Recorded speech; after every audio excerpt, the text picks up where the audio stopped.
It was supposed to be a quiet weekend. I'd driven up the long, winding road, excited to get back to my cabin mansion, tucked away in the hills. I hadn't been there in weeks, and I'd pictured stepping onto the porch, breathing in the fresh pine air and enjoying a few peaceful days away from everything. But before I even got to the driveway, flashing red and blue lights broke the calm. 2 police cars were parked outside my gate, and standing beside them was none other than Karen from the HOA. Arms crossed, eyes locked on me like I was the problem.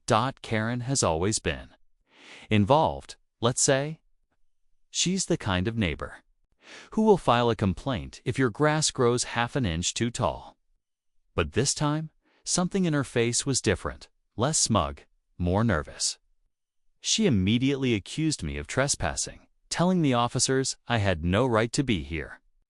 My first thought was that she'd completely lost it. My name was literally on the property deed.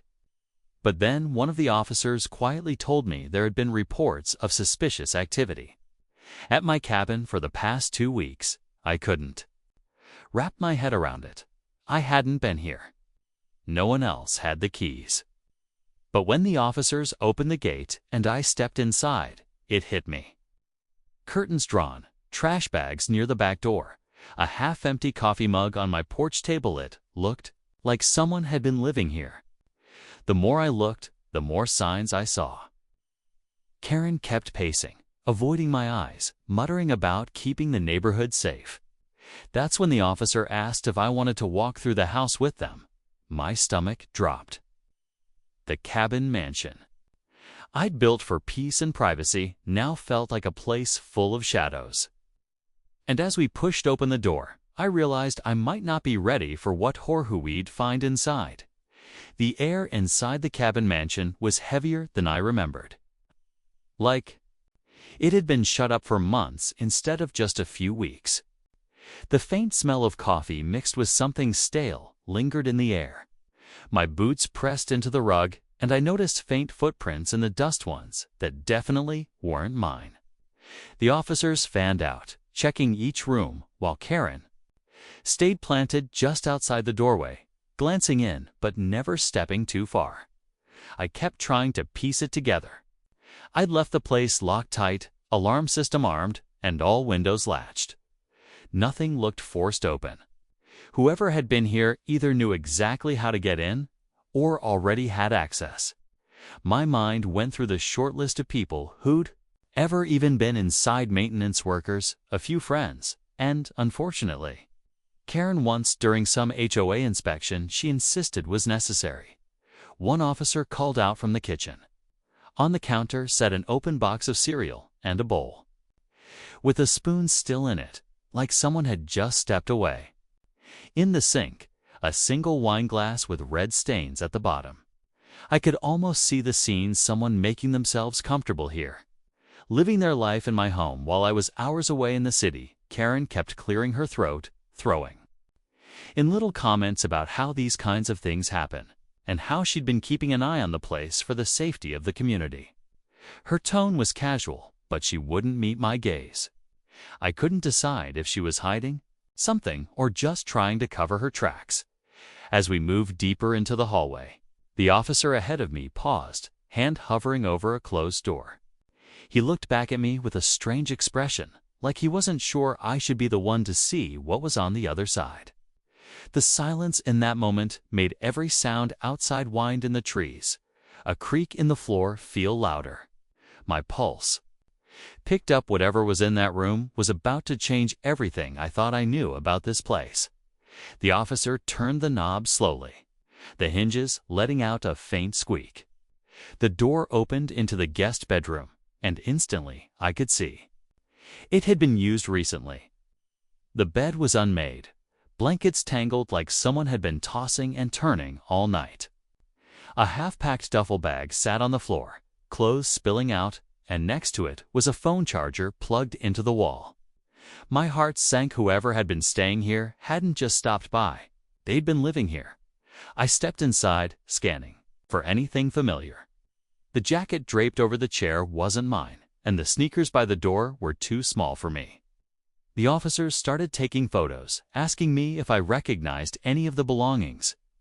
I shook my head, but in the corner of the room I noticed something that made me pause a folded HOA notice with my name on it, but written in Karen's handwriting.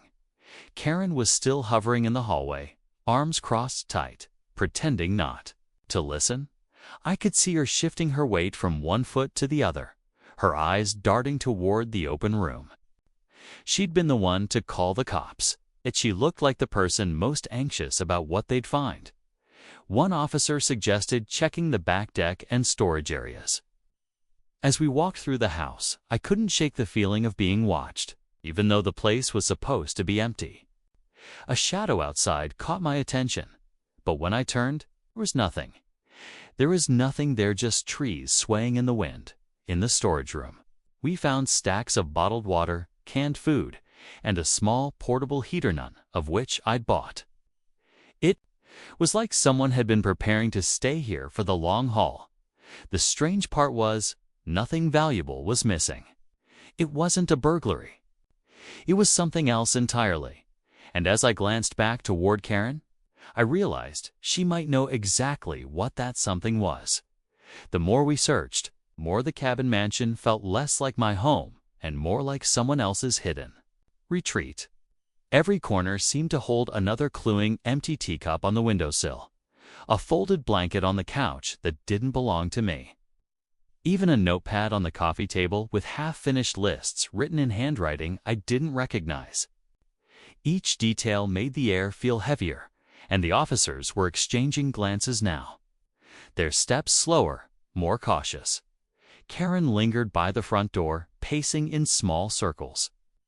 Her voice would break the silence every now and then with vague comments about strange people coming into nice neighborhoods and doing her duty to protect the community.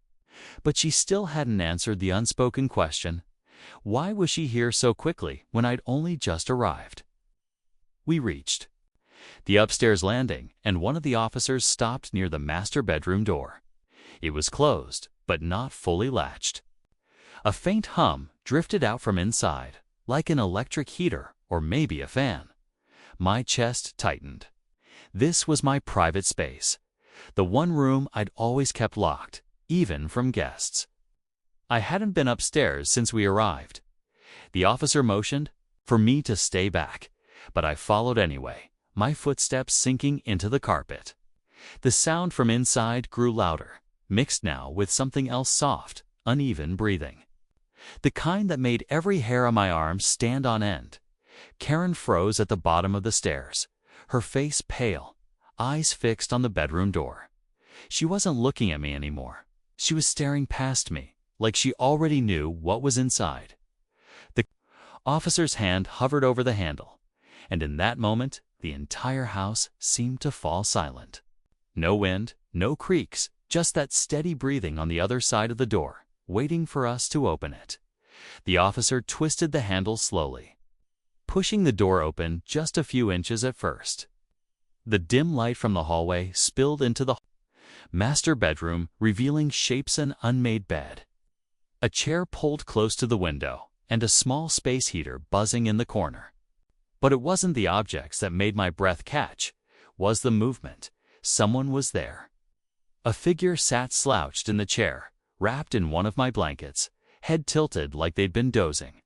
The breathing we'd heard stopped abruptly. For a second, no one moved. Then the figure straightened, and I could make out just enough of their face to feel the floor drop out from under me. It was someone I'd seen before, right here in the neighborhood. Before I could speak, Karen's voice rang out from the stairs, sharp and panicked. "Don't touch them," she blurted, stepping up a few steps toward us. The officers turned toward her, clearly confused, but her hands were shaking, and her eyes were fixed on the person in the chair. It was the first time I'd seen her genuinely rattled. The officers stepped forward, but the person in the chair bolted, darting toward the side of the room where the balcony door stood slightly open. Cold air rushed in as they disappeared into the darkness outside. One officer chased after them, the other radioing for backup. Karen's composure cracked completely. She muttered something about needing a place to stay and keeping them hidden before clamping her mouth shut. My mind raced. Had she been helping this person live here the whole time? And if so, why? The sound of branches snapping outside told me the chase wasn't over. But now there were two mysteries: who this person really was, and what kind of secret Karen had been protecting for the past 2 weeks. Whatever the answers were, I had a feeling they were going to change everything.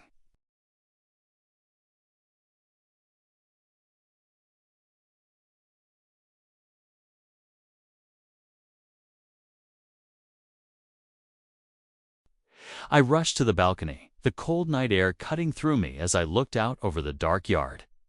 The officer chasing the intruder's footsteps vanished into the tree line, his flashlight beam bouncing wildly. The second officer stayed behind, questioning Karen, who now looked more cornered than ever. Finally, the first officer's voice came over the radio he'd caught up. Moments later, he returned, leading the figure back up the driveway. Under the harsh beam of the patrol car's lights, the truth snapped into focus. It wasn't some stranger. It was Karen's younger brother, a man I'd only met once at a neighborhood barbecue. Years ago, the officers explained he'd been living off the grid after losing his job and had nowhere else to go. Karen had slipped into my cabin mansion one day while I was away using the spare key I'd once trusted her with for an emergency, and decided it was the perfect hideout for him. She'd been bringing him supplies and keeping watch so no one else would notice. I wanted to be furious, and part of me was. But another part couldn't ignore the desperation written on both their faces. The officers said it was technically trespassing and breaking and entering, but given the circumstances, they were willing to let me decide how far things went. Karen stammered out an apology, insisting she was just protecting family and that she never meant for it to go this far. I told them both they had to leave immediately, and I changed every lock on the property before the night was over. I thought that was the end of it until a week later, I found a fresh set of footprints in the snow leading up to my porch. Whoever had left them hadn't knocked, and hadn't left by the same path they came in. Something told me this wasn't over. The sight of those footprints in the snow stayed with me for days. I couldn't shake the image of someone standing outside my cabin mansion, watching in silence. This time, I acted fast. I installed motion-activated cameras around the property, reinforced every lock, and even set up alerts so I'd know the moment anyone stepped onto the land. I wasn't going to be caught off guard again. A week later, I reviewed the footage, and finally got my answer. It wasn't Karen or her brother. It was a delivery man who had wandered onto the wrong property while trying to find an address. The relief hit me hard, but it also made me realize how much the whole ordeal had changed me. I'd gone from seeing this cabin as just a weekend retreat to truly understanding it was my responsibility to protect it. As for Karen, she kept her distance after that night. The HOA still held its usual meetings, but she avoided eye contact. Whenever we crossed paths, word had spread quietly among a few neighbors, though no one dared bring it up directly. Her brother moved out of state, and I never saw him again. Looking back, I realized the strangest part wasn't that someone had been hiding in my home, was how quickly trust could turn into suspicion. I'd once thought of Karen as just an overbearing neighbor, but she'd crossed a line I couldn't ignore. The cabin mansion feels different now. It's still peaceful, but there's a layer of awareness that wasn't there before.